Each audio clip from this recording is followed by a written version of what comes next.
Welcome to New Wave Global. I'm Rabia Mehmood. Today we'll be covering the UK elections on our episode of the New Wave Global podcast. Rishi Sunak, the Conservative Prime Minister of United Kingdom, had called for snap polls or snap elections by the end of May. And he announced it for July 4, and it was a bit sudden from what we read in the news stories, because elections were not supposed to be held in the United Kingdom so early. Some people were saying early 2025 or fall of 2024. So to speak more about this, we have with us a journalist and a writer, Suddaf Chaudry. And she's going to tell us why did he make that call and how are the Pakistani diaspora of the United Kingdom going to be voting during this election. Suddaf is an Emmy and Peabody Award-winning investigative journalist. The bulk of her work has been to cover the Middle East, of Afghanistan, and even Pakistan. And her work has been featured and published in Al Jazeera English, CNN, Independent, Telegraph, Vice, Broadly, among others. So, Suddaf, welcome to New Wave Global.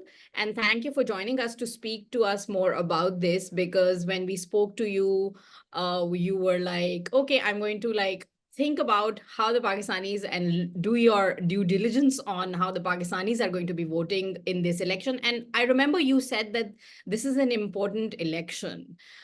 So let's just start from the beginning. Can you tell us why exactly Sunak called for this snap elections the way he did? And we've been seeing that he has been doing badly at the exit polls as well. Can you make a bit of sense of all of this for our viewers? Hi, Rabia. Thank you for having me on. A very good question, I have to say. When he announced the elections, I don't know if the viewers saw, it was bucketing rain when he held the press conference outside 10 Downing Street.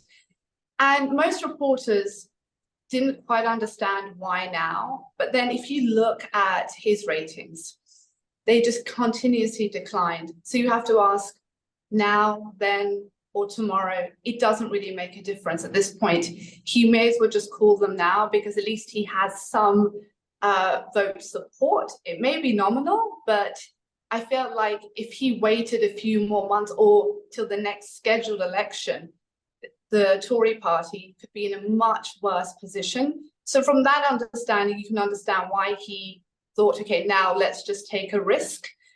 But then that's also, a very difficult challenge ahead when you are so behind in terms of points. I think the BBC poll ratings for the UK general elections, Labour 41% ahead, right? And that does not put the Tory party in good stead, which is so surprising how they've done such a terrible job of running the country. I mean, there's been no economic upturn since 2019. It has actually contracted the economy. And previously, the South Asians, Pakistanis in the South, voted Conservative because they always felt that the economy was in a safe pair of hands. But now, obviously, 14 years under their leadership, they haven't. And I spoke to business owners in the North and the South.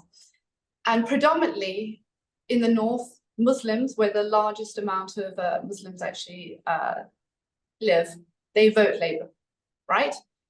But they feel like this time, they are between a rock and a hard place.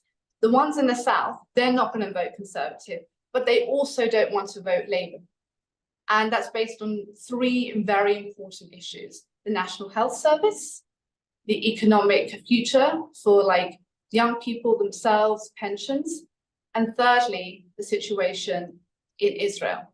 The Gaza conflict actually changed the poll ratings between whether Muslims would actually go to the vote ballot on July 4th. Will they even participate is one question. Secondly, I think in a way, I spoke to somebody who has lived in the UK for 50 years, a very prominent businessman, has worked all over the Middle East, Afghanistan, and interestingly, Ukraine, on behalf of the economic divisions of the UK. He's worked as a banker, as an analyst, etc. And he said, you know, we actually want to punish the mainstream parties because we're not heard. He said from the youth where he lives in Yorkshire, those students will not go for the mainstream parties. They will look towards an independent. And that's really what makes this election more different than previous ones, because there's a lot more independent candidates standing, which really isn't the case before. Like they are there, they're part of the election cycle, but it's not something that people actually look to. And I don't know if your viewers are aware, there were few Labour MPs removed from their position in the party because of their position on Gaza. Most notably, it was Faiza Shaheen. And I knew about this a little bit, but then I spoke to some Labour insiders and I spoke to some Labour councillors up north. The particular issue, what they felt was that it was a complete injustice, was the tweets that they based, you know, her moral standing was not even when she was member of the Labour Party, right? And this is a very, you know, an intelligent, very accomplished Labour candidate. She basically was able to win votes in an area that was predominantly Conservative-led. So that shows you this is the sort of candidate you need. You know, she does a lot of work on minorities and equal rights and inequality, which is her notable subject that she focuses on. So you need somebody like that in the Labour Party, given the current economic situation. But she was removed. A lot of people feel like they're being punished for their position on Gaza. Her fellow Labour MP, Diane Abbott, who rose above the parapet, also stood, you know, for the rights of the civilians in Gaza, was also blocked in standing. So a lot of people feel, are these current candidates being punished because the election is actually pretty much decided. Labour will win unless there's some, you know, cataclysmic situation. So when you're in power, it's best to remove the left-leaning candidates. So your relationships with other foreign countries, such as America or Israel, won't be challenged as significantly. So, you know, a political insider said to me, it's a game of chess right now. They're looking at, when they win this election, what will our foreign policy be? Where will we be positioned? And we have to look at now where the hurdles are. I mean, you know, your viewers can pose this question. Is this being done instructively, or is this like a long-term strategy? Yeah, so there's a lot to unpack here, and definitely Faiza Shaheen's deselection is one of the things I wanted to raise and ask you about. So good that you've brought it sort of forward at this point. So we saw that some of it had started with what happened with Jeremy Corbyn back in the day, and now he's also running as an independent. And I was looking at the papers, like next to where Keir Starmer is going to be contesting. Yes. So just sort of to come back to the Pakistani side of the election first, and what you're saying that you know, the polls really shifted on the issue of Gaza as well. And we've seen that we previously spoke to Shaista Aziz, who was one of the Labour councillors who had resigned from her post. And there are many of Pakistani origin and others of Muslim origin, for instance, councillors who had resigned from the party. Although this is specifically about the Labour Party, which of course the papers are saying that Tories are headed for like the worst defeat in 100 years or 200 years, some of the conservative papers. Yeah. So the Labour Party is headed by this man who pulled this stunt, Keir Starmer, a few months back. Like, he went to this mosque and used it as a very brazen photo op, right? And it didn't really bode well for him. And now all these steps which are being taken, all these resignations from the party. So there's you're talking about, I mean, of course, this is a very insightful point and from an insider that you've brought up. But the party, because they're headed for a win, they don't care what this large or a significant voter base is going to be headed towards, considering that Pakistanis are the second largest ethnic group in the UK, and then if you combine it with other Muslims or other South Asians, for instance, Bangladeshis who are predominantly Muslim as well. So, and the polls, there were these sort of polls that showed that above 60% of the United Kingdom's citizens generally are not supportive of the war or supplying of arms to Israel. So I'm not looking at it as from the war perspective as such. Like, it's not a position on Israel and Palestine, but like the public has one view, and those in powers, the powers that be, as we call them, they don't care about that. No. Can you elaborate a bit? Okay, no, I mean, it's rightly said. You could just say that the Muslim vote doesn't even count at this point because the election's said and done, right? It's a very good point, because why include it? But you have to remember, because these voters are not seen and heard, it will hurt in the next general election. Okay. Because these areas where there are independents, I mean, one candidate I looked at, he has no political background. His name is Ahmed Yakub, and he's standing up north. He has made TikTok videos in his yellow Lamborghini, but his positioning is on Gaza. Those voters have just given him 70,000 votes in the local council elections because they feel that he understands them more than these parties. So this may be the event that's taking place now, but it will impact future elections because you don't have the support from your local councillors to the mainstream parties.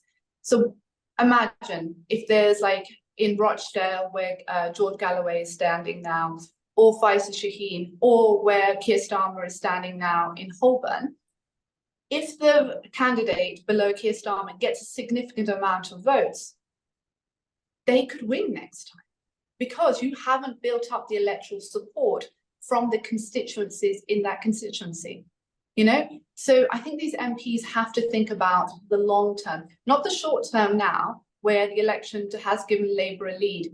But my experience in Westminster is that you have to do your due diligence. You have to keep the electoral support, because British citizens do actually, participate in the vote on the whole, before the ones that aren't participating are students, which is, a given. If it's not the right time, they're asleep, they're not going to make it.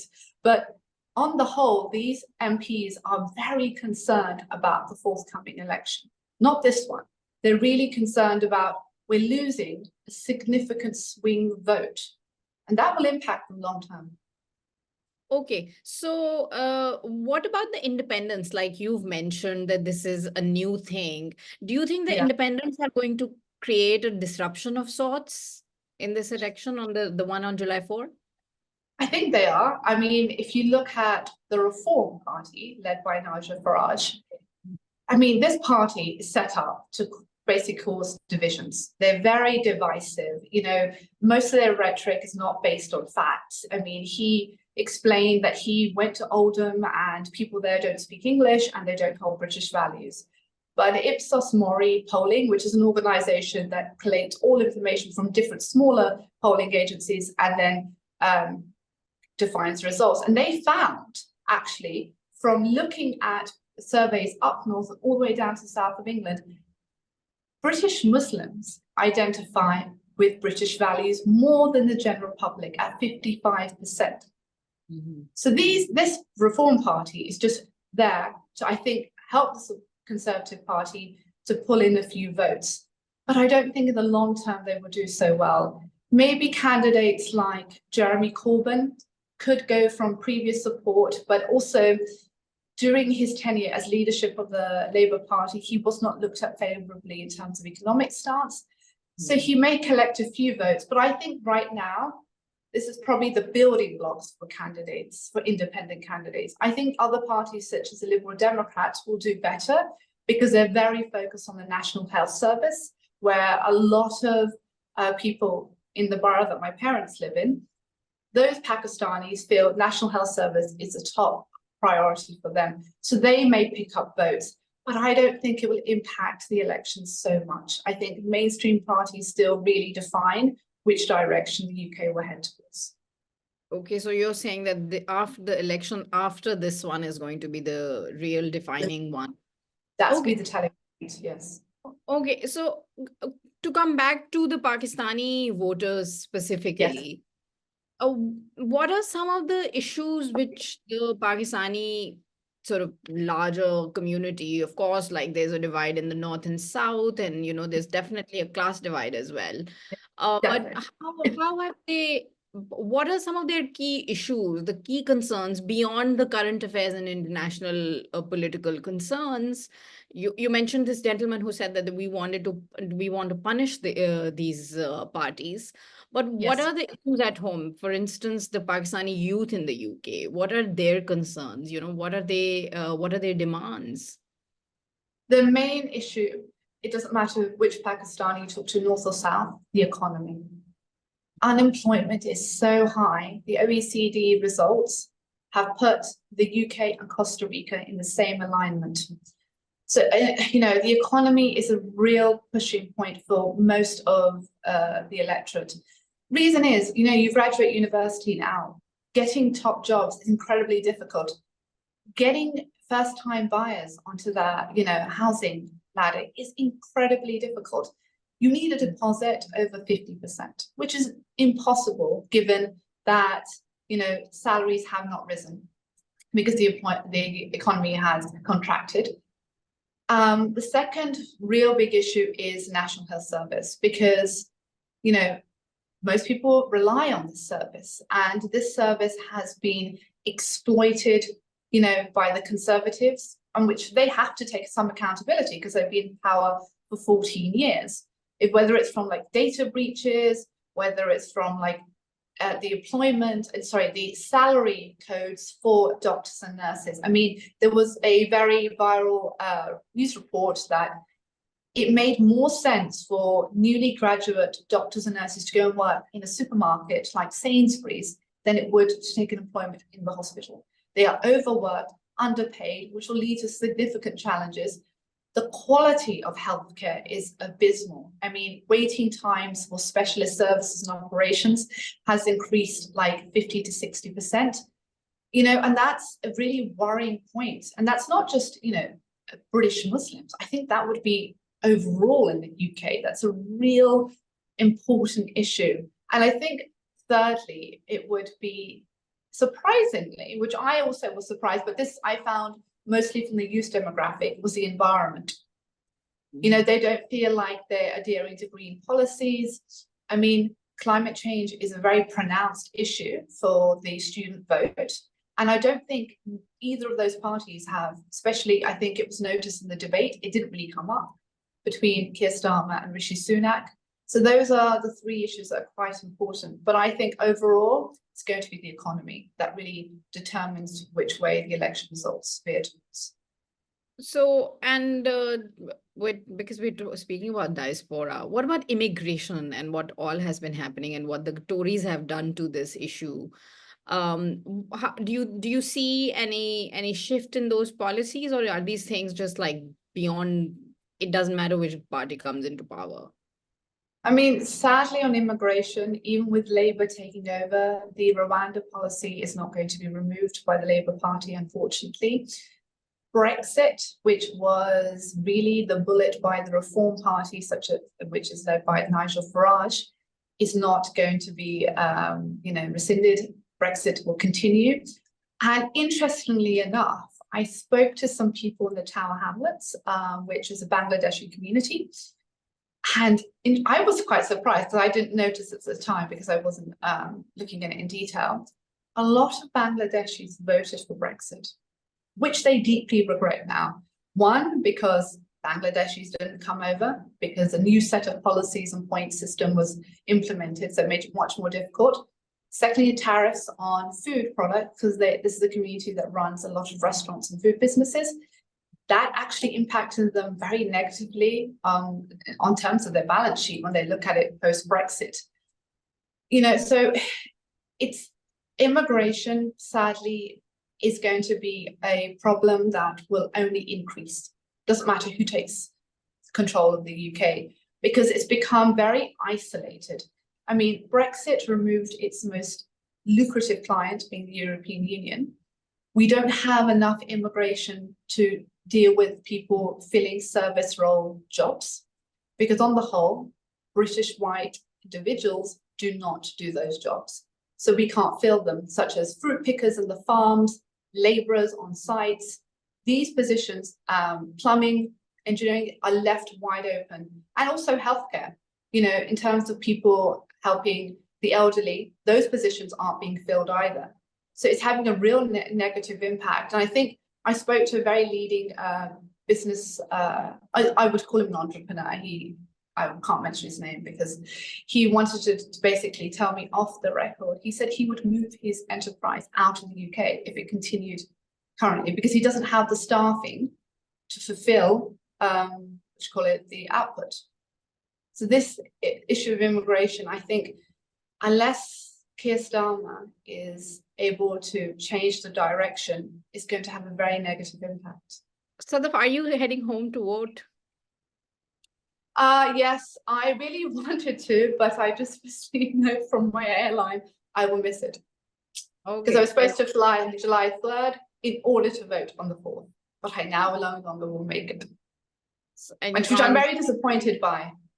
Yeah, because you had plans to... I had plans, exactly. I mean, I felt very concerned even at Brexit. There was like it's a pit of my stomach, there was some anxiety, because I was like, you never know. And I voted, I went home, and the results were awful. You know, they voted to leave on the whole. I know a lot of my friends, they are telling everybody to vote. I mean, strategically, they've, entered like postal votes. They've looked at, if we don't vote for the mainstream parties, what makes more sense in the long term? So I've been following all of that, but sadly I won't be able to cast my ballot. Okay. Suddaf Chaudry, thank you so much for making a bit of sense of what's happening in the UK at the moment for us. Thank you so much for joining us, and thank you to our viewers for watching. Khuda Hafiz. Thank you so much for having me on.